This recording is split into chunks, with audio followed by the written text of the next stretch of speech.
Justice Department has filed a request in a federal appeals court seeking to halt the ruling from Friday by a Texas judge that would block the FDA's decades-old approval of the drug mifepristone.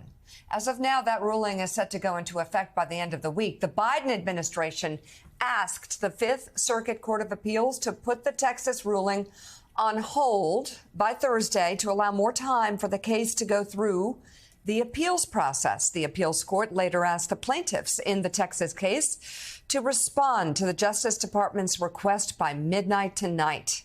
If the appeals court does not grant the request, the government's only option would be to ask the Supreme Court to intervene. Both the Fifth Circuit Court of Appeals and the U.S. Supreme Court have conservative majorities. Additionally, the DOJ filed a motion in federal district court in Washington state yesterday asking for clarification on a separate judge's ruling last Friday that the FDA maintain the status quo on mifepristone. That ruling only applies to 17 liberal-leaning states and Washington, D.C., which sued in February, challenging the FDA's regulation over the drug. Willie? Meanwhile, the pharmaceutical industry is uniting in opposition to the Texas judge's ruling that threatens to block the abortion drug. More than 400 leaders at some of the drug and biotech industry's most prominent investment firms and companies issued a scathing condemnation of the ruling, contending the reach of the case extends far beyond the parameters of abortion and that it could challenge the foundation of the regulatory system for all medicine in the United States.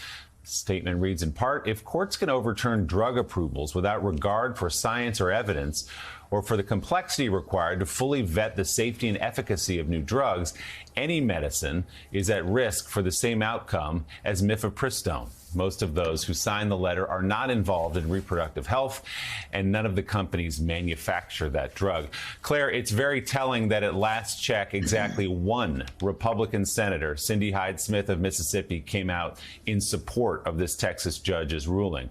Senators who never miss a chance to tweet or find a microphone on any issue are very silent on this, perhaps because they understand the political ramifications. Well, and those that are lawyers, if they look at the opinion and spend more than 2 seconds on it, are going to go, okay, this is a circus. This is really stunning incompetence in terms of this judicial opinion for some pretty conservative legal principles. They blew up standing. They blew up the statute of limitations and timeliness. They blew up having to exhaust administrative remedies. And maybe the silence was the most deafening from Josh Hawley, because his wife, a Yale-educated lawyer, is one of the plaintiff's lawyers in this case. And even he didn't say anything yesterday. So it is really just a hall of fame of hypocrisy between activist judges and we're going to let the states decide. No, they're not. No, they're going to try to outlaw abortion everywhere in America, and they will not stop until the people of this country say no. And we're going to talk more about what this actually means and how it's impacting the lives of women across America. And it's far more harrowing for women right now. Women are going through horrendous experiences because they're being pushed out of hospitals with babies that are in jeopardy, that could jeopardize their lives, and giving birth in bathrooms and at home, and or bleeding to death. These things are happening because being told that a baby that was being born would suffocate right after birth and go through a horrific few minutes, and they would have to do that, and then burying the baby that they knew was going to suffocate to death early in the pregnancy. And the ramifications of having that baby potentially makes it so you cannot have any more children. Baby. It is and insane. They don't care. They don't care. These men, these Republican legislators in states do not care. It's that simple. Well, come close to them. Maybe they will. Republican Congress, and I don't want that. I'm just saying it will happen. Republican Congresswoman Nancy Mace of South Carolina is weighing in on the abortion pill debate, saying it's not up to legislatures or the courts to decide whether or not an FDA-approved drug gets used. Here's what Mace had to say when asked if the FDA should ignore the ruling. I would. Yes, I would. This is an issue that Republicans have been largely on the wrong side of. We have, over the last 9 months, not shown compassion towards women. And this is one of those issues that I've tried to lead on as someone who's pro-life and just have some common sense. We are getting it wrong on this issue.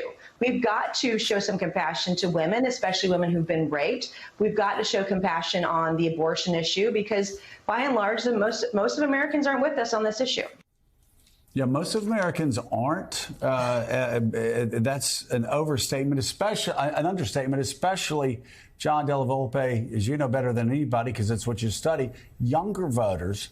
And there are a couple of issues outside the traditional right-left framework that I'm finding cuts through on both sides. And abortion, of course, is one of them. Again, you have not only young women, but young men who grew up in a world where there was a constitutional right from the day they were born until last summer. That's jarring. You have guns. You and I didn't grow up in a culture where we went to school doing active shooter drills, thinking that we were going to be. They did. They have grown up with a specter of Sandy Hook over them. That was in their formative young years. And on top of that, one school shooting after another to Uvalde, to Nashville, on and on. And I will say a third issue that maybe for older people is an ideological issue, but it is not. It is not for younger voters. And any Republican who thinks it is, you are delusional. And that is climate change, environmental issues. I am so surprised when I'm talking to young Republicans. Mm-hmm.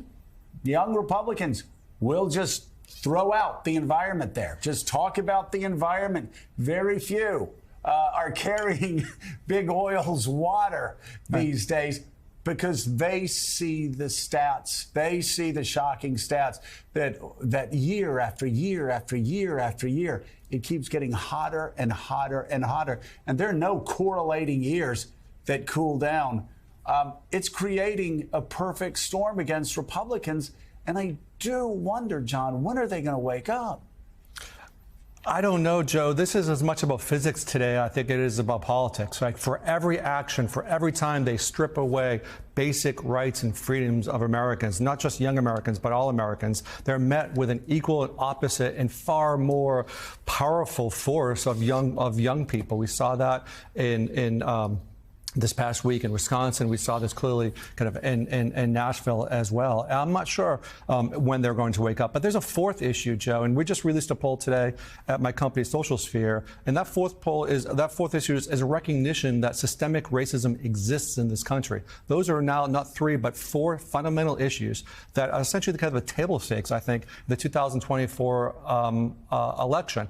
Roughly two-thirds of young people, regardless of whether you're Democrats, Republicans, or Independents, two-thirds of registered voters believe those are fundamental issues that they need to have some sort of alignment on before they're willing to have a conversation about specific policies. Okay, so here is that report we mentioned from the Washington Post, which details how Florida's 15-week abortion ban placed 2 pregnant women's lives at risk. And there's no easy way to say this. It's very graphic, and this is what is happening right now.